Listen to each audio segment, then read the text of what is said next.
ಎಲ್ರಿಗೂ ನಮಸ್ಕಾರ.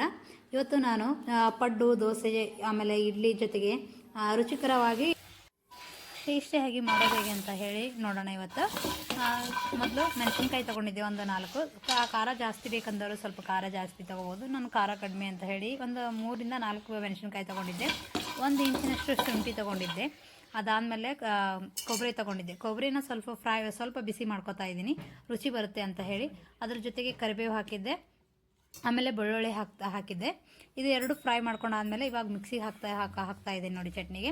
ಅದಕ್ಕೆ ಸ್ವಲ್ಪ ಪುಟಾಣಿ ಹಾಕ್ತಾ ಇದ್ದೆ. ಪುಟಾಣಿ ತೊಗೊಂಡು ಆಮೇಲೆ ಸ್ವಲ್ಪ ಪುದೀನ ಇದ್ದರೆ ಹಾಕ್ಕೋಬೋದು, ಇಲ್ಲ ಅಂದರೆ ಬಿಟ್ಬಿಡಿ.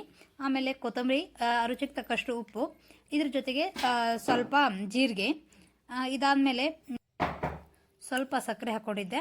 ಸಕ್ಕರೆ ಸಕ್ಕರೆ ಹಾಕ್ಕೊಂಡ್ರೆ ಅದು ಟೇಸ್ಟ್ ಜಾಸ್ತಿ ಬರೋದು. ಸ್ವಲ್ಪ ಸಕ್ಕರೆ ಹಾಕ್ಕೊಂಡು ರುಬ್ಕೋತಾ ಇದ್ದೆ ಇದನ್ನು ನೋಡಿ. ಆಮೇಲೆ ಅದಕ್ಕೆ ಸ್ವಲ್ಪ ಗಟ್ಟಿಯಾಗಿರುತ್ತಲ್ಲ, ಮಿಕ್ಸಿ ಜಾರಿಗೆ ಸ್ವಲ್ಪ ನೀರು ಹಾಕ್ಕೊಂಡು ನಮಗೆ ಯಾವ ಥರ ಗಟ್ಟಿ ಕನ್ಸಿಸ್ಟೆನ್ಸಿ ಬೇಕಾಗುತ್ತೆ ನೋಡಿ, ಆ ರೀತಿಯಾಗಿ ಹಾಕ್ಕೋಬೋದು. ಆ ಥರ ಹಾಕ್ಕೋಬೋದು.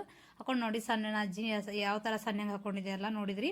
ಇದಾದಮೇಲೆ ಅದಕ್ಕೆ ಒಗ್ಗರಣೆ ಹಾಕೋಣ ಅಂತ ಹೇಳಿ ಒಂದು ಬಾಳಿಗೆ ಇಟ್ಕೊಂಡು ಒಗ್ಗರಣೆ ಹಾಕ್ತಾ ಇದ್ದೆ. ಅದಕ್ಕೆ 1 ಟೀ ಸ್ಪೂನಷ್ಟು, ಅದು ಕೊಬ್ಬರಿಯಲ್ಲಿ ಎಣ್ಣೆ ಜಾಸ್ತಿ ಇರೋದ್ರಿಂದ ಸ್ವಲ್ಪ ಎಣ್ಣೆ ತೊಗೊಳ್ಳೋದು ಅಂತ ಹೇಳಿ ಸ್ವಲ್ಪ ತೊಗೊಂಡಿದ್ದೆ. 1 ಟೀ ಸ್ಪೂನಷ್ಟು ಎಣ್ಣೆ ತೊಗೊಂಡಿದ್ದೆ.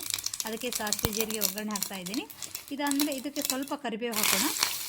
ಅದಾದಮೇಲೆ ಬೆಳ್ಳುಳ್ಳಿ ಒಗ್ಗರಣೆ ಹಾಕಿದರೆ ಟೇಸ್ಟ್ ಬರುತ್ತೆ. ಆಲ್ರೆಡಿ ನಾನು ಮಿಕ್ಸಿ ಜಾರಲ್ಲಿ ಹಾಕಿದ್ದೆ. ಅದಾದಮೇಲೆ ಸ್ವಲ್ಪ ಹಾಕ್ಕೊಂಡಿದ್ದೀನಿ.